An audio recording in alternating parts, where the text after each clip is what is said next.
Good morning to all of you. I'm glad you're here this morning.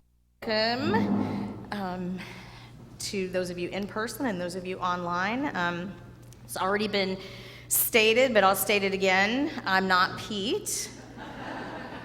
And I'm going to stand this morning because I'm too short to get on the stool. And I just feel steadier that way. So if you don't mind, I'll just stand and fidget. Also, one thing I would say, as a former pastor who's been in Pete's position, going to be gone, needs to get somebody else to fill in, called pastors have a particular challenge in that case. They want to make sure to get someone who will keep people as much as they can engaged for the worship hour, but not somebody who's too good so that people start wishing for the grass to be greener. So our challenge this morning, or my challenge this morning, is to be just good enough. So when Pete gets back, if he asks you about your experience this morning, say, it was just good enough. It was just good enough. Anyway, I am glad that you're here, and I'm grateful to be able to fill in for Pete this morning. So we are continuing our series based on Bruce Epperly's book, Simplicity, Spirituality, and Service. And my teaching premise this morning, I'm just going to tell you up front, is that creating peace, that's the title of this week's chapter, if you're following along in the book, creating peace is costly. That we can't simply wish and hope for the kind of deep peace that he writes about and that is so elusive in our world, but that actually it is a significant investment that may even cost us our lives. What I hope to accomplish in our time together is to name 4 costs of peace, and to talk about how they build on each other and work together.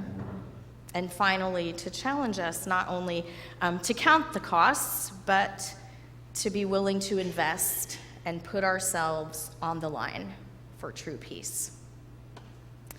My hope is to weave together a few different things.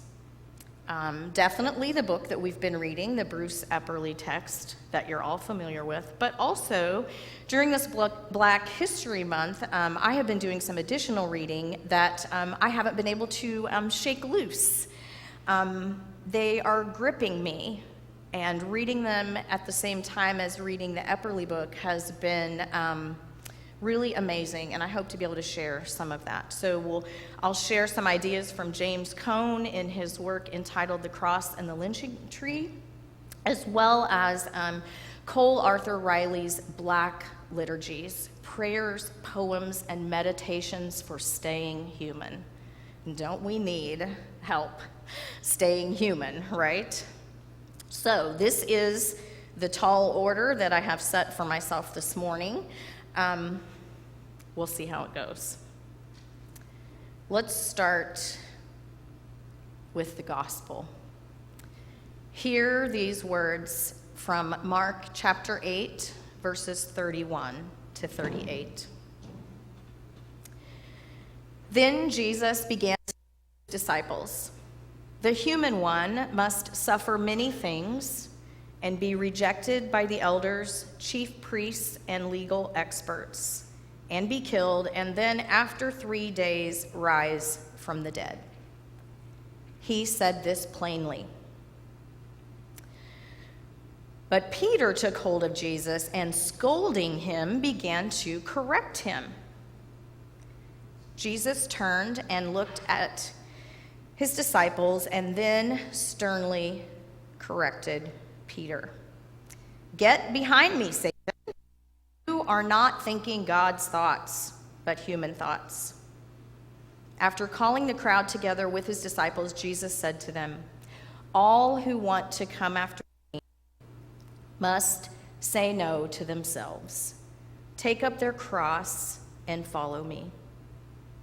All who want to save their lives will lose them, but all who lose their lives because of me and because of the good news will save them.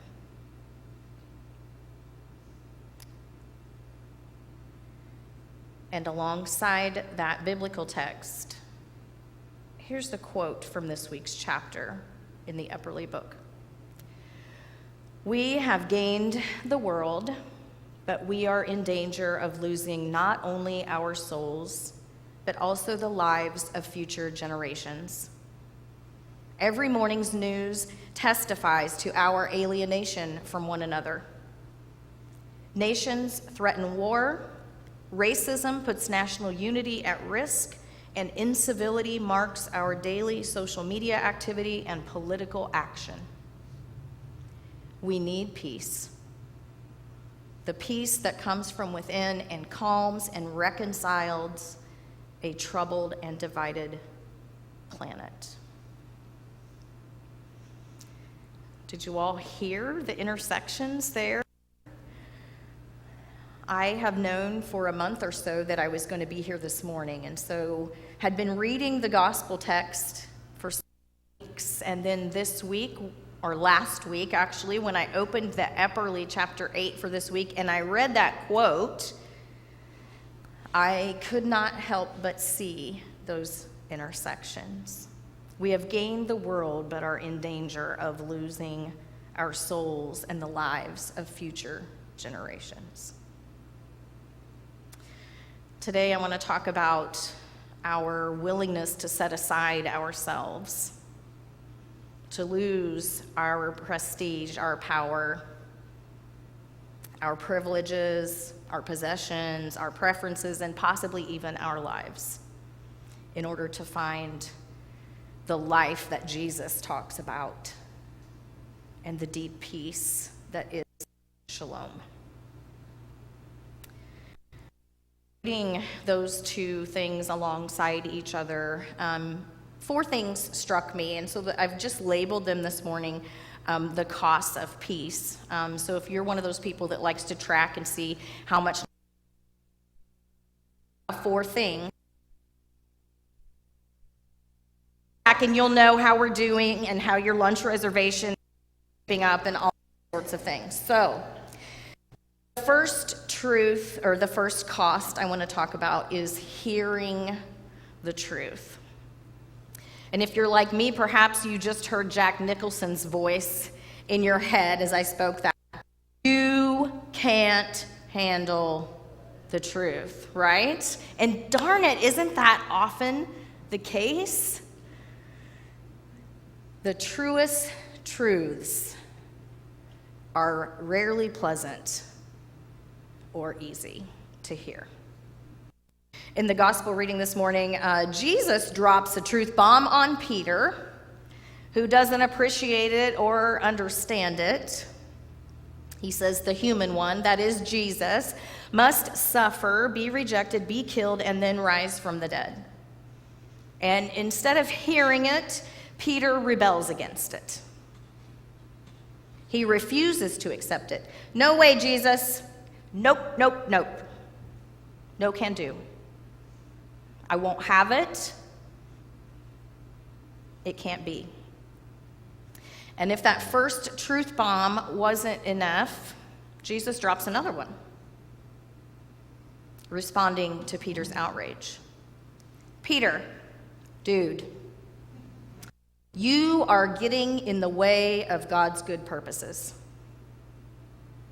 Either get on board or get behind me. And that's the way the truth is a lot of times, isn't it? It's difficult to see because we have our own ideas, like Peter, about the ways in which we'd like to see the world. We see the world through these lenses of ours, and when we're faced with things that don't agree or don't jive with the way we see the world, things that contradict our own presuppositions, our own biases, our own blind spots, we recoil. Or we reject. We double down, and we hold tighter to that which we know. It takes these sort of in-your-face moments to wake us up to the deeper truths that are beyond our immediate sight. Thinking about that, I found it very fitting that the 2024 theme for Black History Month is the arts. James Cone, in the book I mentioned earlier, writes this: artists recognized that no real reconciliation could occur between blacks and whites without telling the painful and redeeming truths about their life together. Artists to see things we do not want to look at because they make us uncomfortable with ourselves and the world we have created. Black artists are prophetic voices whose calling requires them to speak truth to power. More than anyone, artists demonstrate our understanding of the need to represent the beauty and the terror of our people's experience. We need people in our lives like Jesus, like artists and poets and writers and musicians and filmmakers who are willing to risk themselves to tell the truth in ways we can see and hear and understand. That's why the artists on our wall of witnesses are so important. These are the prophets who use their particular media to get our attention, to wake us up. So this morning, we thank God for truth tellers like Billie Holiday, Langston Hughes, James Baldwin, Maya Angelou, Nina Simone, Tupac, Tyler Perry, Ryan Coogler, Amanda Gorman, and so many more if we have eyes to see and ears to hear. So there's the hearing the truth, but we can't just get stuck at hearing the truth. The second cost I'm calling this morning decentering the self. If you grew up in church like I did, then this morning's gospel text, you probably heard it said or translated as deny the self. How many of you? Deny yourself, take up your cross, and follow me, right? And there's nothing wrong with that. I choose the term decentering this morning because decentering does not seek to eradicate or kind of push down the self, but instead, to me, it opens the self when we're willing to decenter our perspectives. We make room to center the perspectives of others. And the text, the biblical text, makes clear how important that is. If we don't do the work of decentering ourselves, then we become like Peter, insisting on our own way and our own understanding. And we'll find ourselves at cross purposes to God. Enemies of the gospel, even. That's really what Jesus is getting at here when he calls Peter Satan and says to get behind him. Anybody here want to be enemies of the gospel? Anyone? Me either. I don't want that at all. I, like you, I'm assuming, want to be a vehicle through which my neighbors can come to know divine love. I want to be a vehicle for shalom in my community. And I assume that you want those things too. And to do that, we've got to do this decentering work. Epperly writes about it this way. Although our theology, spiritual practices, and forms of worship differ, we are united as God's beloved children. Speaking of Francis and Claire, their peace-oriented style of relationship invites us to give others space to grow, withhold unnecessary critique and judgment, recognize our own relational limitations, and well-being of holy others on their terms, not our own. Trusting their lives to God's direction. Sounds a lot like center. I think after Epperly talked about Francis being open to people of other religious traditions. There's a little kind of story about visiting with a Muslim sultan. And I think that's great. I think that decentering work can help us be open to people from other religious traditions, other cultural and ethnic groups, other linguistic groups. I also think it doesn't hurt to be open and decenter ourselves sometimes with our siblings. Seems like the Christian church is polarized and divided enough right now, and that it might be a really important and critical time for us to listen to one another and to understand the perspectives of people who have different perspectives than us. And what better time to do that also during Black History Month, as we stretch ourselves in that way. I want to highlight kind of one quick difference I just want to think about our decentering among our Christian siblings. So, on for a moment, briefly, different theologies of the cross. We might be open in this area. I'm not going to atonement theory weeds because that's where Pete thrives, and so after this little section, you can take it up with Pete. I'll stir the pot, and then we'll see what happens.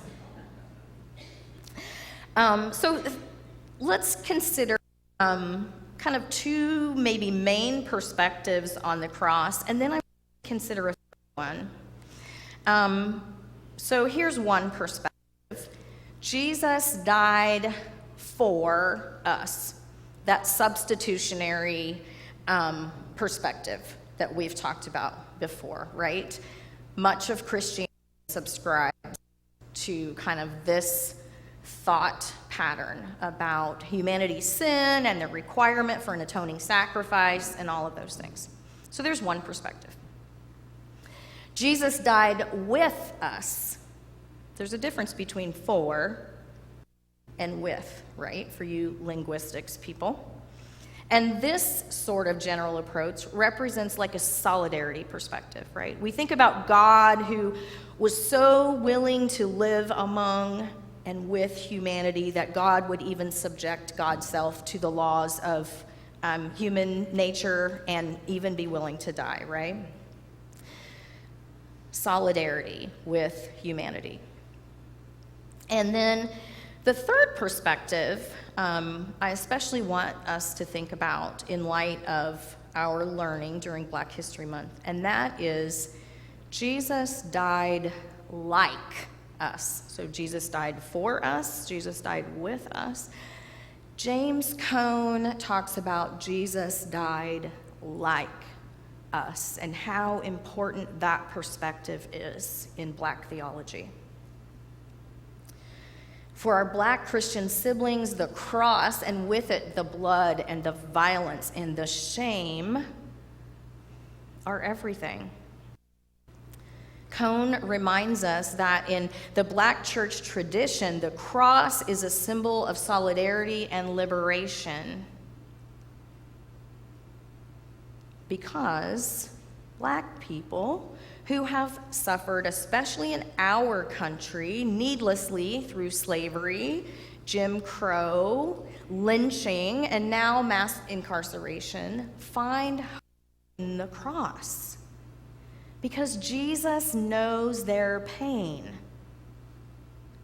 because Jesus knows suffering, because Jesus has been lynched and mocked and made a public spectacle. And I think it's important for us to understand that especially those of us that are uncomfortable with the violence of the cross, uncomfortable with some of the different atonement perspectives. If we want to understand our Black Christian siblings, then we need to understand that perspective. Jesus died for us. It's important. As followers of Crucified One, can recognize that although theologies, practice, worship may differ, we are united as God's children. And if we want to be those for creation, we can do some work with our own as an experience.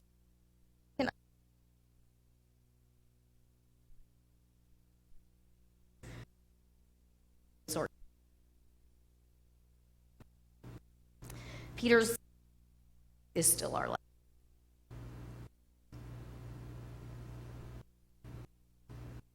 Third cost: practicing radical empathy.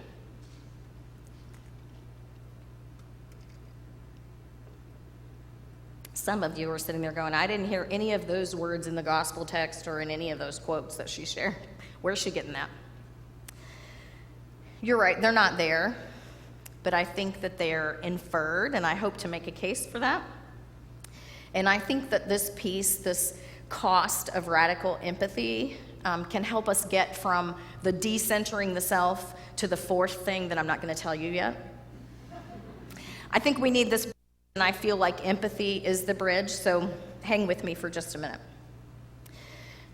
In our Epperly chapter, he writes, in experiencing Jesus' pain, Francis sanctified his own pain and diminishment. He realized that nothing could separate him from the suffering and joyful love of God. And in Cone's book, actually Cone is quoting Langston Hughes here. Hughes says, I believe that anything which makes people think of existing evil conditions is worthwhile. Sometimes, in order to attract attention, somebody must embody their ideas in sensational forms. So while neither one of these explicitly say empathy, in describing the experiencing of another's pain, so we talk about Francis experiencing the pain of Jesus, and embodying evil conditions, if we go to the Langston Hughes quote, they are pointing to the phenomenon of empathy, I believe. And if we are to grow up into Christ, if we're to keep becoming in this process of becoming that we're all in, then we not only have to hear the truth and be able to decenter our self-centeredness, we also need to learn how to practice radical empathy. I don't know if y'all know this, but if you Google empathy, you get a lot of stuff. There are whole schools developing programs around empathy right now. Forbes magazine published an article in 2021, I think. 2021, and the title of the article was, Empathy is the most important leadership skill according to the research. Empathy.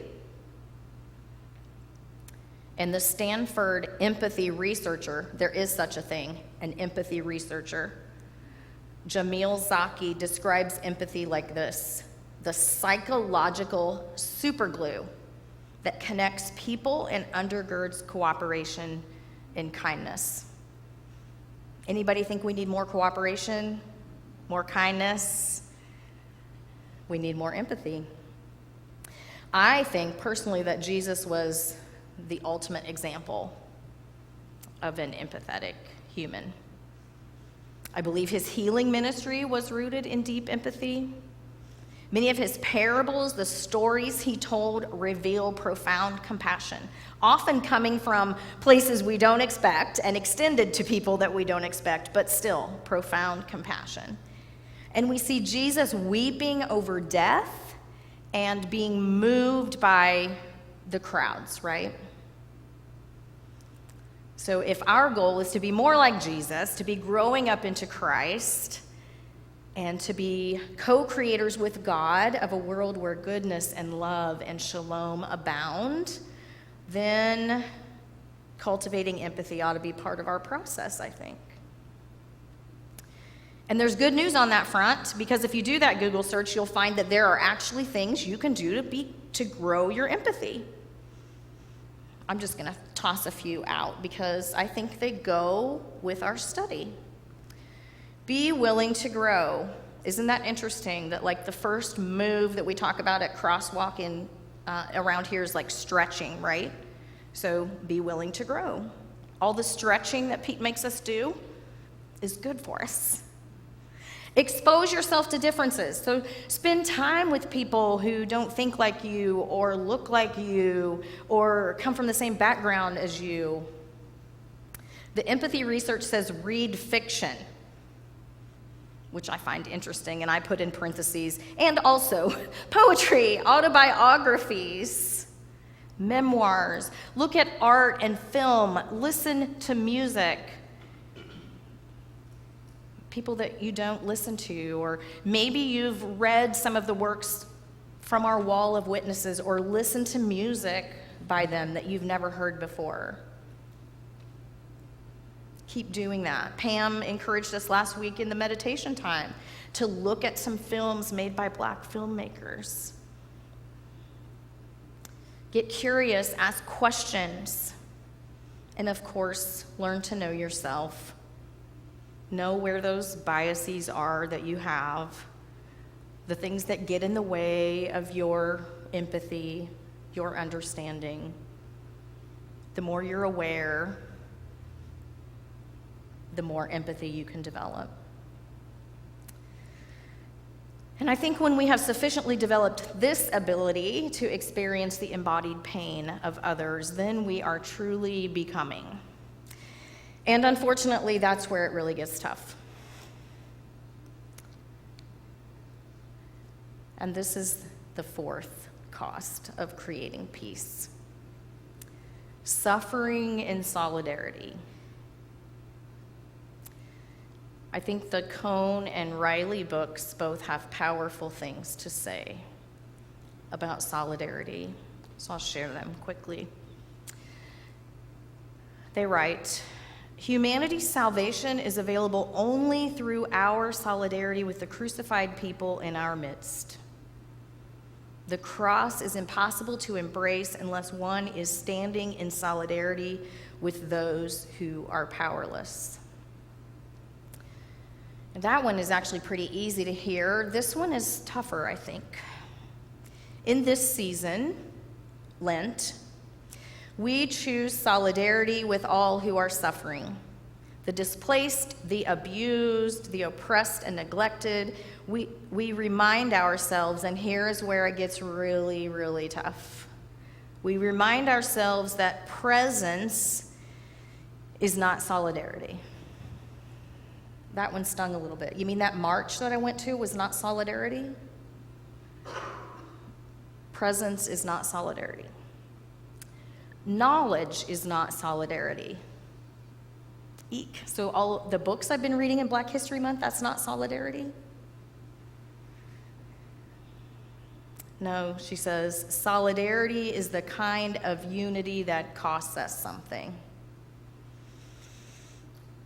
The kind of unity that costs us something. And there is no internet search or formula for this one, friends.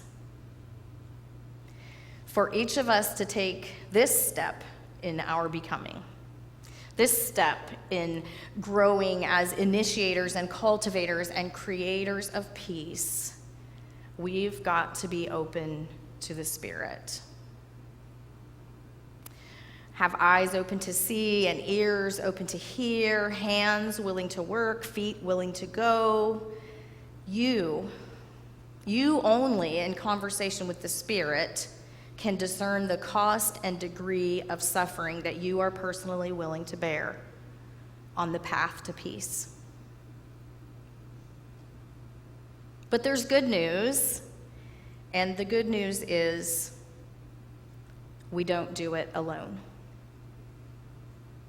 This last quote that I'll share from Epperly says this: fresh spirituality, that's what we seek, fresh spirituality, the faith that is ever new and ever beginning again, is a constant process of letting go and dying and rising with Christ.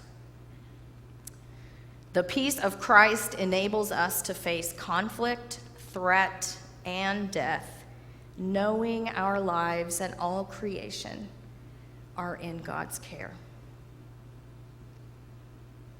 We are indeed in God's care. And we can trust God through the trials of this life and even through death to life everlasting. As we get ready to close here very shortly, I invite you to take a posture of prayerful openness.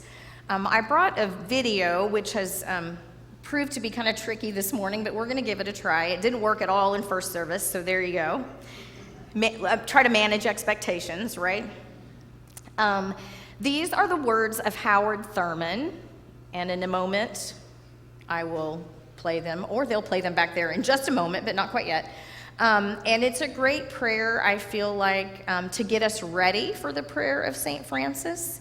When I came across it last week, it felt so similar to Francis's prayer to me, and yet different. So it's almost an invitation for God to open us and for God to open God's self to us so that we might actually be able to pray the St. Francis prayer faithfully.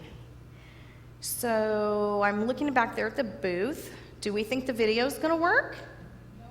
It's not going to work. Wow, all that hype. Manage expectations. So it's a really beautiful prayer. So I'll just tell you this. Go home and Google Howard Thurman, "Open Unto Me." And again, it's just this lovely prayer about opening oneself and asking God to open God's self so that we might do this work and be faithful. So since the video didn't work, we'll just go ahead and fast forward. I'm going to invite you today. Jenny spoke it over us during meditation time, but I want to invite you to say it aloud with me as we prepare to dismiss from this place. I'm really grateful that you were here this morning. Will you pray the prayer of St. Francis with me? Lord, make me an instrument of your peace. Where there is hatred, let me sow love. Where there is injury, pardon. Where there is doubt, faith. Where there is despair, hope. Where there is darkness, light. And where there is sadness, joy. O divine Master, grant that I may not so much seek to be consoled as to console, to be understood as to understand, to be loved as to love. For it is in giving that we receive, it is in pardoning that we are pardoned, and it is in dying that we are born to eternal life. Amen. Thanks again for being here this week. Have a good one.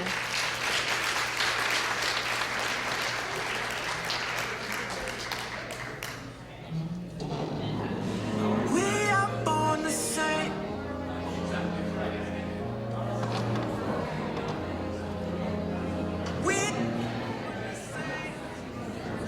We made it. Oh. I'm still on.